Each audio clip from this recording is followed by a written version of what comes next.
And the Washington Commanders, amidst a very noisy week in Washington, wins the game 12-7. After the victory, Ron Rivera addressed a report earlier in the day that it wasn't him who wanted Carson Wentz in Washington, but that it was owner Daniel Snyder who forced it upon him. Ron's response. For the last couple of weeks, honestly, I'm gonna speak my mind for a second. It's been hard. It really has. You lose 4 games in a row, and everybody wants to get you, just get on you.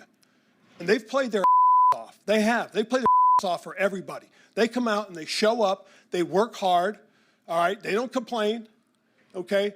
They hear all this stuff and they got to deal with it. I get that. And I respect them for that because they're resilient. They come back. Everybody keeps wanting to say, I didn't want anything to do with Carson. Well, I'm the guy that pulled out the sheets of paper, that looked at the analytics, that watched the tape in the when we were at Indianapolis. Okay? And that's what pisses me off.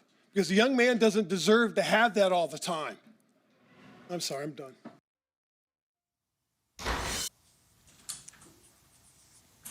Yeah, you just heard all of that coming from Ron Rivera, getting fiery after a Washington win. But he mentioned it had been 4 losses straight, so it's understandable. Is it? Peter, I'm going to start with you. What do we make of those comments? I think that's a coach who thinks that he's got a lot of equity in this league and is being doubted right now for his intentions and his words, and I think it finally hit the boiling point. And I think Ron deserves a little bit of credibility in this league for what he's done and the Coach of the Year awards and how many years he's been in the league as a player and as a coach. And this all starts when he himself has that comment saying, what's holding us back? The quarterback. And it doesn't matter what the rest was said because Ron can go back and say, and the media's going to tear it apart. Then the Sharks start swimming. And the report that came out earlier in the day was that Daniel Snyder forced Carson Wentz upon Ron Rivera. And now you're questioning a man's judgment. You're questioning a man's leadership. You're also questioning the man's voice in the room.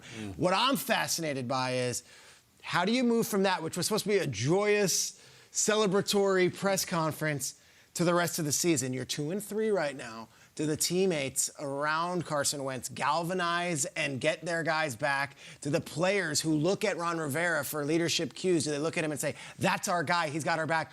Or do they look and say, do you know there was a chant going on during Brian Robinson's press conference saying, sell the team? Do you know that our owner had a huge investigative report around him from ESPN earlier in the day? Does this fall apart or does this galvanize and bring them together? Based on that press conference, you would have no idea this team won the game. But it has been a week in Washington, and they did come out with a W. My take, this is the moment in time where the 2022 Commanders, we'll find out what they're all about. Ron Rivera has a stellar reputation in the league, and he can have the respect because of his longevity and the guys that he's coached and the games that he has won. He can have all that in a vacuum, yes. But you started this on Tuesday, Peter. He can't galvanize a team when he himself brought this on Tuesday. He should have had that response on Tuesday when he was asked about, oh, the rest of the NFC East looks pretty good. What about you guys? The first word out of your mouth, and it came all too easily to him to just say quarterback. Like, that, to me, was the beginning of it all. You don't get to have this petulant response to somebody questioning how this team is going to move forward from this when you did it in the first place. The only reason people went digging as to why Carson Wentz was in Washington was because you didn't seem too hot on Carson Wentz on Tuesday morning. And I thought maybe he had a conversation with Carson on Monday, a hard one, and so they were kind of on the same page about this. So then for Carson Wentz to have to come out and defend what his coach said and not even mention, we had some hard talks on Monday. I thought that that's where this was going. But this thing felt like it unraveled. And you're right, it could have been braided back together nicely with a Thursday night win. But then for the questions to come again, and what I really would have appreciated is laced in that answer was when he said, we had lost 4 games and people want me to get, and he didn't say it, but the implication is that people were calling for me to get fired. If that's why you're frustrated, then just say that on Tuesday. You had lost 4 games. I'm really angry. Don't have the first word out of your mouth be quarterback. That's so unfair. It was unfair in the first place, but then to have that response, just like, that's not the place, man. And I really don't think that's the thing that's going to galvanize this team. Yeah, I said that on Wednesday, his initial comments. I felt like as a player uncalled for because now I have to speak about it in the media.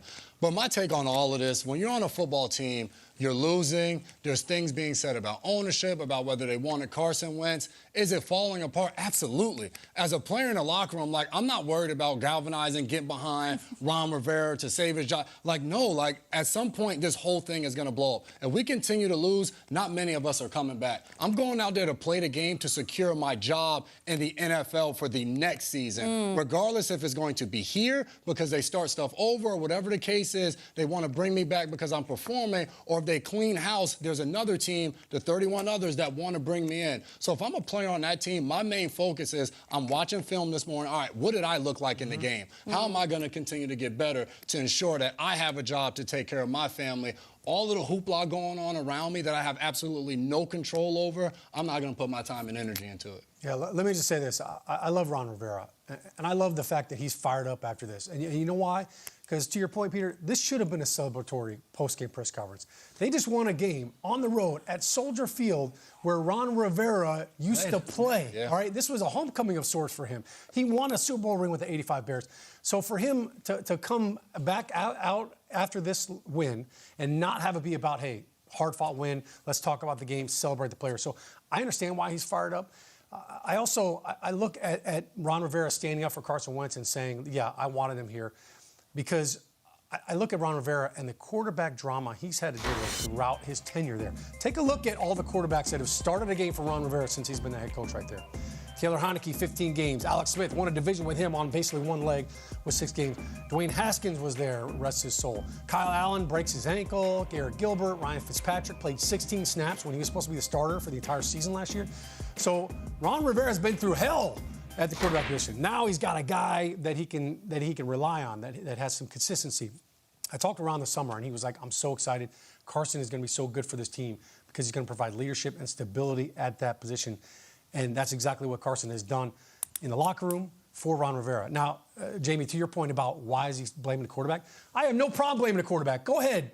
They're the highest paid players on the team. By him saying, look, the quarterback is the issue, he's putting pressure on him. And if your quarterback can be coached hard, then everybody can be coached. Well, I have no problem. I have no problem with him putting blame on the quarterback. I have problem with him being annoyed on the back end when he gets questioned about the quarterback, the response that he gives. I do have a problem with it. Be hard on your quarterback in the meeting room. Like, not in the media. I don't need you to come out and say, I'm struggling to all the reporters. They have no control over what we do on Sundays. In the meeting room, if I'm playing bad, I throw that interception. In the team room, put it up on film, break it down, say where my read should have been, what I should have been doing, so I can be held accountable by all my teammates. I don't need to be held accountable by America when I'm doing This is going to be a case study, because I think what happens is he had a long response. And what he was explaining was about developing a quarterback. So Dak was a further, and you then have Cooper Rush, who's there for 4 years, and you have a plan. Then he's alluding to, obviously, what the Philadelphia Eagles have, and there's Jalen Hurts. And he's talking about, I mean, I'm interpreting, he's talking about what you were talking about. And I've got this thing, and the quarterback position is all over. I don't think he in his head, when he said quarterback, was Carson Wentz has really let me down. He's talking about instability in the division. But doesn't matter, because what we did on the show just now to start this highlight was we brought it down to one word, and you don't get the context or the benefit of the doubt. You don't get that whole explanation. You don't get to come back the next day. We heard quarterback, everyone heard quarterback, and guess what? The players, they heard quarterback. Good point. That's the case study for all, like, you might have a great long explanation for this thing, but at the end of the day, it's going to be written as Ron Rivera threw Carson Wentz under the bus. And I think he's frustrated because he knows that was not his intention. Great point. But it was said, and that's how it was interpreted. And Washington won that game. They snapped a 4-game losing streak. Congratulations to the Commanders. A lot of guys played well.